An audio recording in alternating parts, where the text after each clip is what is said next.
It was Buddha who once said, "We are shaped by our thoughts. We become what we think. When the mind is pure, joy follows like a shadow that never leaves." A lovely quote. But what happens when the mind becomes unpure? What does it take to get that shadow to return? Schim is a shadow-based platformer that releases today, July 18th, 2024, for the price of $24.99. It'll be available on the Xbox One Series X and S, PlayStation 4 and 5, Nintendo Switch, and the PC, for both Steam and itch.io. It's an alternate platformer that lets you jump from shadow to shadow, as you experience a story about a man's life and its ups and downs. The question is, will the game be able to emit enough wattage to create a strong shadow of joy, as mentioned before? Or will it flicker out before it truly gets going? That's what I'm here to find out. But before I begin, this key was obtained from Pirate PR for the purposes of review. That won't change my opinion of the game in the end, but you should know that because of FTC guidelines, as well as the whole morals thing, you know? So the basic idea of Schim is simple. You're a shadow, and shadows in this world are actual living things. There seems to be a symbiotic relationship with your human, and our shadow finds himself getting separated early on, and trying to get his way back. Granted, the story isn't exactly straightforward without any dialogue here, but let's actually start our focus on the gameplay element of Schim, as it is the core of the experience, despite really relying on the narrative in the big picture. So like mentioned from the start, Schim is a shadow platformer that is level-based, and there's about 65 levels in total. Each level has you want to get to a particular area or checkpoint that's highlighted in a thick outline, which will transition you to the next level.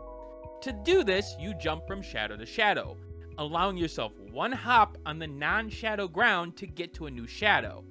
If you stay out of a shadow too long, or hit a non-shadow for a second time, you'll be reset to a checkpoint, which I'm still unsure how it determines a checkpoint at times. Wish it was a little bit more clear on that end. The platforming itself, it's an interesting change of pace from normal platformers, in both good and bad ways. The fact is, despite the fact that you're always shadow jumping in this game, the types of jumps and level design do vary reasonably to a certain extent. For example, first of all, you'll get areas that are relatively quick and involve jumping shortly from one thing to the next. In these cases, there's a natural pace that you can get to these jumps, even though you may not know exactly where the next set of platforms are in terms of the screen, but there's a calming rhythm that develops from it. But then, the game could transition into an area where you have to do some pathfinding, where you need to move the camera around and get the right light angle to be able to move around. Many of these cases will involve a longer jump that you may have to get the right angle to get the distance you need, or may involve something that is moving, like a car or a bird, to move you to the next shadow.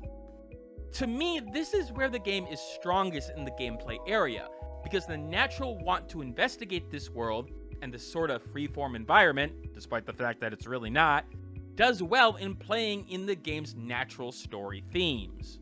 This can lead to some challenges at times, especially when the game starts getting more creative with some of its levels, and can really make you perk up when it truly takes the concept of shadow jumping and runs with it.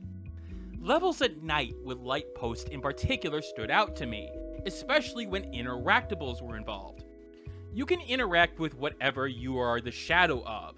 On a Vespa, for example, it may honk the horn in terms of your interaction, but at night, it may also activate the headlight, which obviously gives you more shadow to work with. Sometimes these interactables aren't necessarily gameplay driven immensely. You can get a human to sneeze, for example, which may stop them in their tracks, which can still serve a purpose in time-based elements, but also does well with exploration themes in terms of this world, for the most part. However, it's when the game starts getting into a rhythm in terms of levels and not bringing out those unique level elements that Schim starts to struggle. I mean, think about all the different ways that you could use shadows and light-based elements to mess with the player. The game does do interesting things like when shadows run into each other in terms of physics collisions and where your guy ends up being, and can be fun to play with. But it also doesn't do anything with strobing-like effects that could have been fun. What about using flash rainstorms that push you to more man-made electrical lighting for periods of time? What about a rave where shadows are constantly changing? Despite enjoying myself, I felt that the game could have pushed the envelope with its design a little more. And maybe that was going to happen at some point. Because I will admit that one of the weaknesses of this game is its pacing, and how uneven it can be. There are levels that seem to drag on for miles, like to the point where I was not wanting to complete them. And then they could be followed up with 30-second levels that feel very haphazardly put together. And look, I can already see the arguments developing about the game's length and its price. That old, oh, you need 8 hours to be, of this price argument. And while I'm normally of the opinion that games are underpriced for the most part, and that argument doesn't make a lot of sense in the big picture, even I sat here and went, man, I don't know about that price point. You get a good amount of content, don't get me wrong, but it can feel like some of the levels here are just not up to snuff. Now granted, the game does do a bit to extend its life with being able to find collectibles in each level, which for completionists will be nice. And some of them are in areas that you need to explore alternate paths that aren't on the main one. And I do like that. But I will also admit that I didn't really end up caring about it. I mean, maybe there's another ending if you get them, but it felt like those items could have served a bigger purpose for something, whether it be a room to decorate with them or have some real purpose to them in the gameplay somehow. But again, to each their own. I mean, it may not be for me, but you may like it. Before I move on, one of my biggest complaints about the game, though, is figuring out where you need to go next.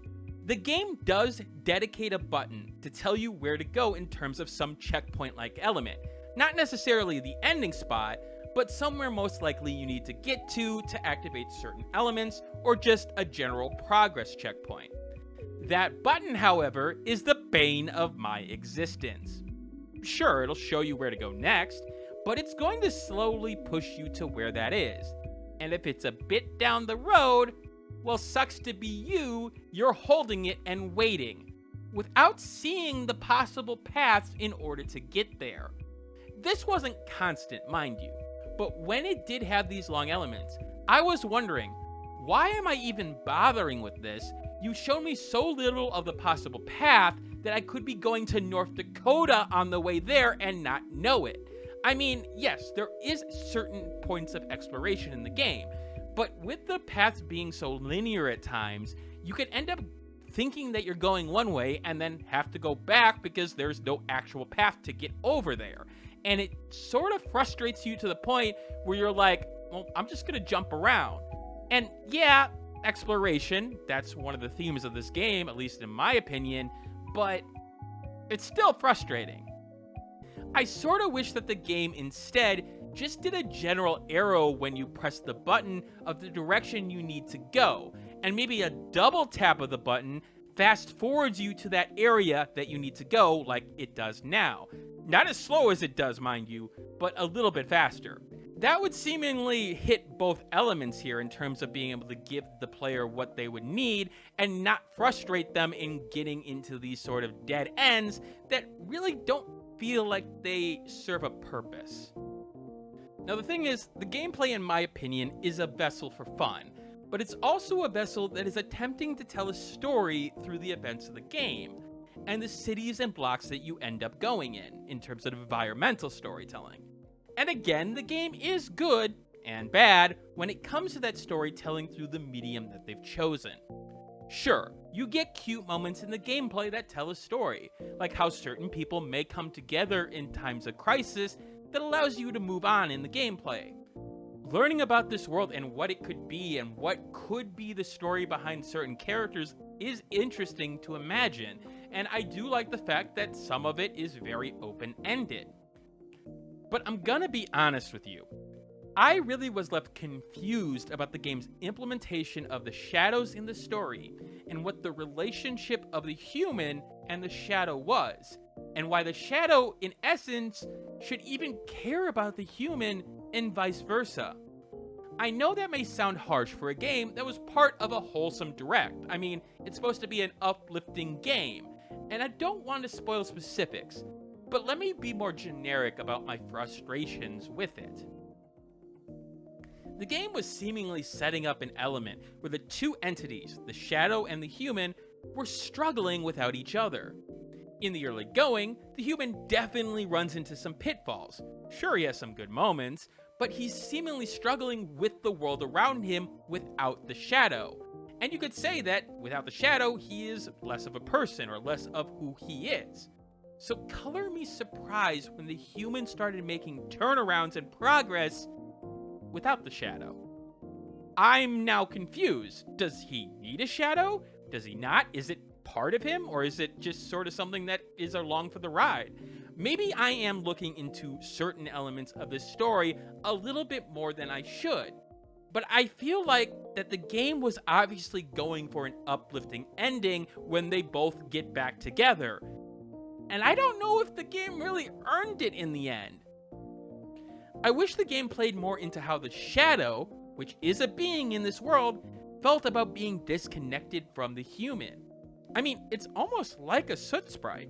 And if you know anything about Studio Ghibli's work, a soot sprite can show a lot of emotion in just having two eyes and a ball of goo/fluff. And yet, it really does feel like the shadow isn't a character in the big picture of this game, which I find odd considering we control it during the entire game.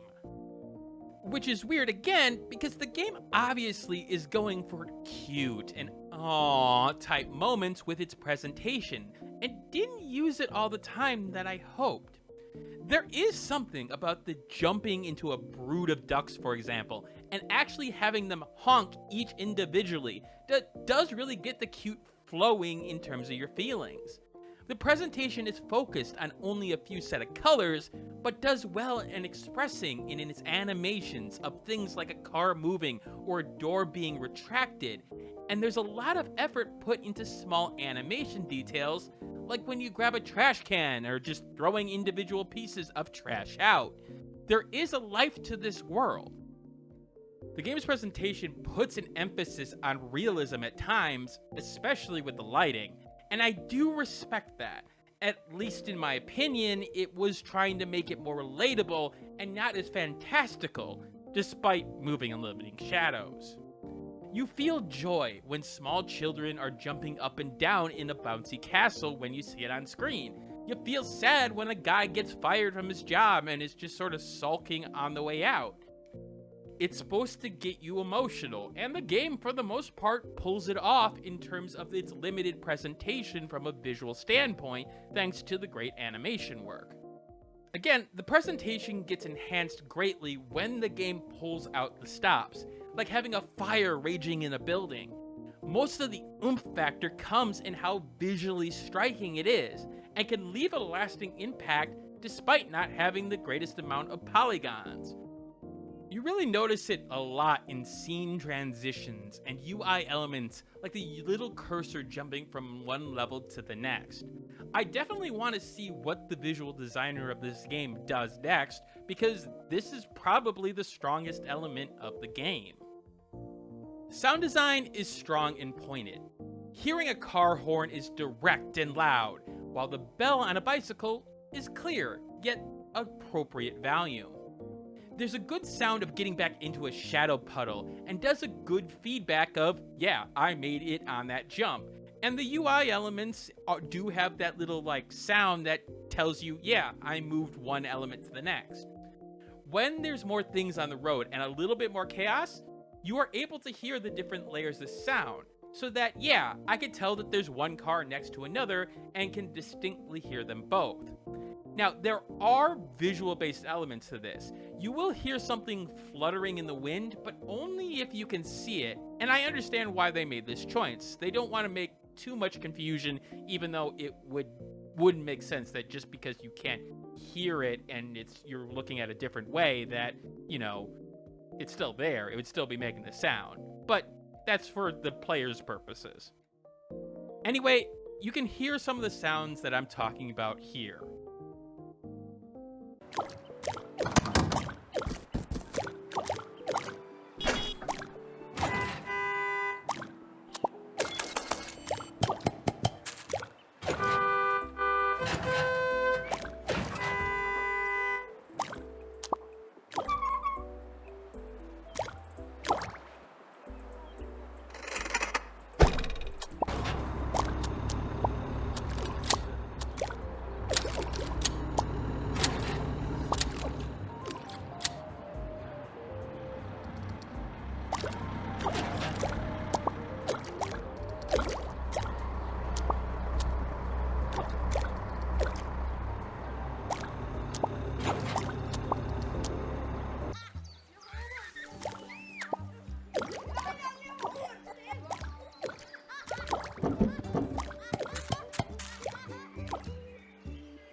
As for the music, it does the job in terms of a wholesome type game, and does do well in terms of themes of exploration. But also, when it needs to be more upbeat in terms of the more stressful elements, it can pull it off. It can wind down with more sad elements, but this music is purely complimentary in my opinion. You're not going to listen to this outside the game, but it will enjoy to adding to the experience to a certain extent. I'm not going to sit here and tell you that not having it on will be immensely disabling to the experience, but it's competent and makes sense. And you can hear what I'm talking about here.